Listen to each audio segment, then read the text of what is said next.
Hey guys, this is Aman here and welcome to tutorial 360। तो जैसा कि आप लोग को पता है कि Indian polity by Laxmikanth sir की जो बुक है उसको हम यहाँ पर डिस्कस कर रहे हैं। तो जैसा कि पिछले वीडियो में हमने डिस्कस किया था,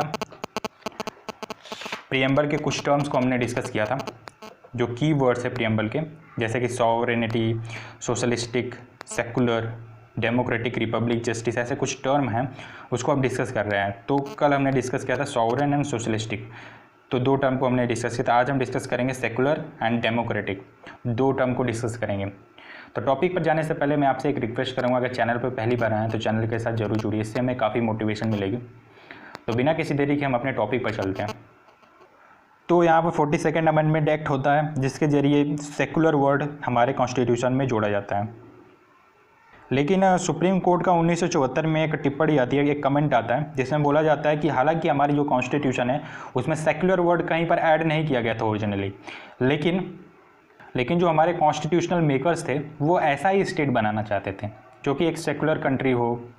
जैसे कि हमारे जो आर्टिकल है 25 से 28 तक अगर हम देखें फंडामेंटल राइट वाला, तो उसमें कुछ फंडामेंटल राइट गारंटीड किए गए हैं, फ्रीडम ऑफ रिलीजन से लेकर। इसको देखकर ये साफ पता चल रहा है कि हमारे जो कॉन्स्टिट्यूशनल मेकर्स थे उनका सेकुलर कंट्री बनाने का ही इरादा था। सेलियन फीचर्स ऑफ द कॉन्स्टिट्यूशन में सेकुलर जो कैरेक्टर था, फीचर्स था, उसको हम डिस्कस करते वक्त बताया था मैंने कि जो हमारे यहाँ का जो फीचर है, जो सेकुलर फीचर है, वो पॉजिटिव टाइप का है। Indian constitution embodies the positive concept of secularism, यानी पॉजिटिव कॉन्सेप्ट ऑफ सेकुलरिज्म है। All religions in our country irrespective of their strength have the same status and support from the state. मतलब सभी प्रकार के religion जो है वो country में एक समान तरीके से रहते हैं और उनको एक समान स्टेटस प्राप्त है और स्टेट से उनको समान तरह का ही सपोर्ट मिलता है। Union law minister HR Gokhale जो थे, उन्होंने सेकुलरिज्म के कॉन्सेप्ट पर कुछ बोला था। जैसे कि उन्होंने कहा था कि there will be a freedom, liberty of faith and worship whatever religion you belong to, the state will not have anything to do as a state with any religion excepting to treat every religion equally, but the state will not have any foundation of religion. ठीक है, उनका कहना ये था कि आप किसी भी रिलीजन का फ्रीडम के साथ, फ्रीडम, लिबर्टी, आपको फेथ या वर्शिप करने का आपके पास अधिकार है। स्टेट इसमें आपका कोई दखल नहीं देगा, आप जो करना चाहो आप कर सकते हो। With any religion accepting the treat any religion equally, या किसी भी रिलीजन को इक्वली ट्रीट कर सकते हो, but the state will not have any foundation of religion. State का कोई भी फाउंडेशन रिलीजन के आधार पर नहीं है, इनका कहना ये था। ये चीज़ आप लोग नोट्स एंड रेफरेंसेज वाले जो लास्ट में दिया रहता है चैप्टर के अंत में, उसको वहाँ पर जाकर आप पढ़ सकते हो, 10th नंबर पर मेंशन है। नेक्स्ट टर्म है, उसको हम डिस्कस कर लेते हैं डेमोक्रेटिक, यानी हिंदी में बोलते हैं गणतांत्रिक।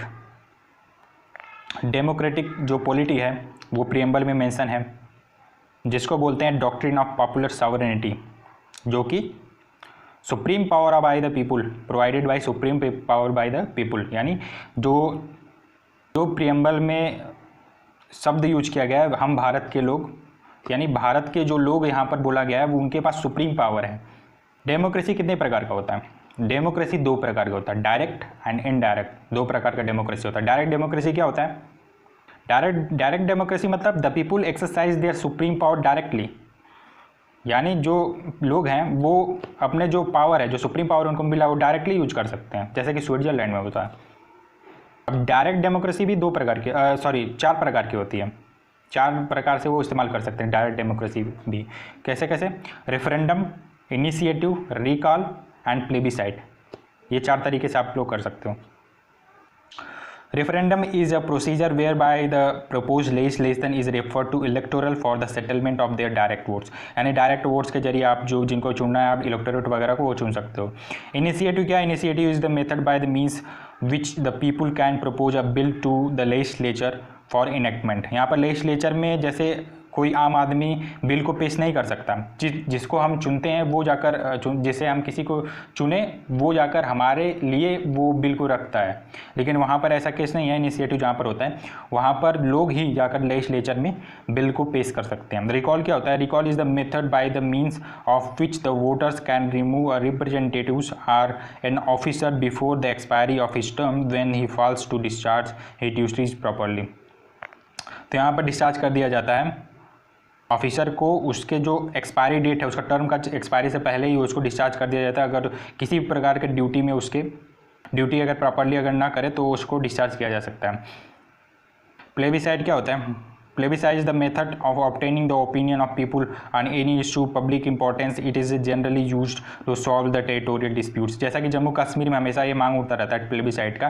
प्लेबिसाइड इज द मेथड, ऐसा मेथड है जिसमें लोगों के ओपिनियन को जाना जाता है किसी विशेष मुद्दे पर, इन issue of a public importance, किसी भी पब्लिक इंपॉर्टेंस वाले मुद्दे पर जनरली लोगों के ओपिनियन को जाना जाता है। It is generally used to solve the territorial disputes. And territorial disputes अगर किसी प्रकार का होता है, जैसे कि जम्मू कश्मीर में पहले था, तो प्लेबिसाइड की हमेशा मांग होती थी। इनडायरेक्ट डेमोक्रेसी क्या होता है? इनडायरेक्ट डेमोक्रेसी उस प्रकार का डेमोक्रेसी जहाँ पर हम लोगों को चुनते हैं, हम अपने रिप्रेजेंटेटिव्स को चुनते हैं और जिस इंसान को हम चुनते हैं उसको बहुत ही ज़्यादा पावर्स दे देते हैं, एक सुप्रीम पावर दे देते हैं और वो हमारे लिए लेजिस्लेचर में जाकर नियम कानून बनवाता है, बिल पेश करता है।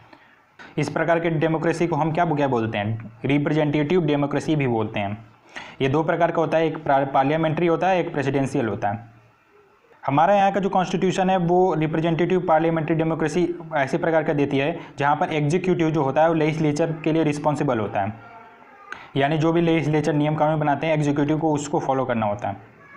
जैसे कि universal adult franchise, periodic elections, rule of law, independence of judiciary and absence of discrimination on certain grounds and the manifestation of the democratic character of the Indian polity. ये सारी कुछ चीज़ें हैं जो फॉलो करना पड़ता है एग्जीक्यूटिव को। लेजिस्लेचर जो भी हमारे प्रीएम्बल में जो डेमोक्रेटिक वर्ड यूज किया गया है उसका वो काफ़ी ब्रॉडर सेंस में यूज किया गया है। ये ना केवल पॉलिटिकल डेमोक्रेसी को बताता है बल्कि ये सोशल इकोनॉमिक डेमोक्रेसी को भी ये बताता है।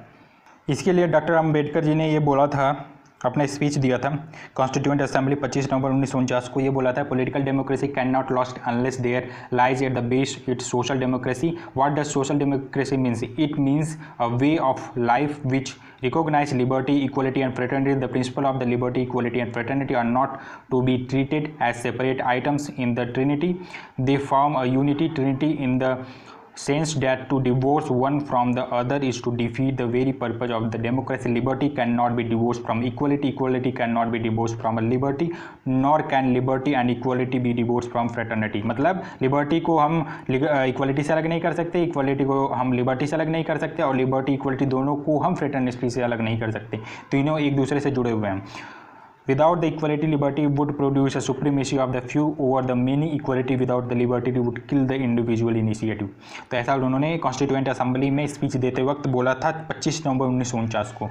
In the same context the supreme court observe the 1987 that constitution envisages establish the egalitarian social order, rendering the every citizen social, economic and the political justice in the social and the economic democracy of the Bharat Republic. तो यहाँ पर ये बोला गया है कि काफ़ी broader sense में यूज किया गया है जो डेमोक्रेटिक वर्ड है। डेमोक्रेटिक का मतलब केवल एक ही वे में नहीं है, इसका काफ़ी अलग अलग मतलब है। यहाँ पर सोशल डेमोक्रेसी हो सकता है, इकोनॉमिक डेमोक्रेसी होता है, पॉलिटिकल डेमोक्रेसी होता है। हम केवल पॉलिटिकल डेमोक्रेसी ही नहीं, ज़्यादातर लोग पॉलिटिकल डेमोक्रेसी के लिए डेमोक्रेटिक शब्द को समझते हैं, लेकिन इसका काफ़ी ब्रॉडर सेंस में इस्तेमाल हुआ है। तो वीडियो को इतना ही रखते हैं, मिलते हैं एक नए वीडियो में एक नए टॉपिक के साथ में जिसमें हम बात करेंगे रिपब्लिक, जस्टिस, ऐसे कुछ टर्म को डिस्कस करेंगे जो कि प्रीएम्बल में इस्तेमाल किया गया है। अगर चैनल को अभी तक सब्सक्राइब नहीं किया, चैनल को सब्सक्राइब करिए, वीडियो को लाइक करिए और किसी भी अगर क्वेरी हो, सलाह हो, सजेशन हो, कोई भी गलती हुआ वीडियो में तो आप लोग कमेंट बॉक्स में लिख सकते हो। वीडियो को पूरा देखने के लिए धन्यवाद।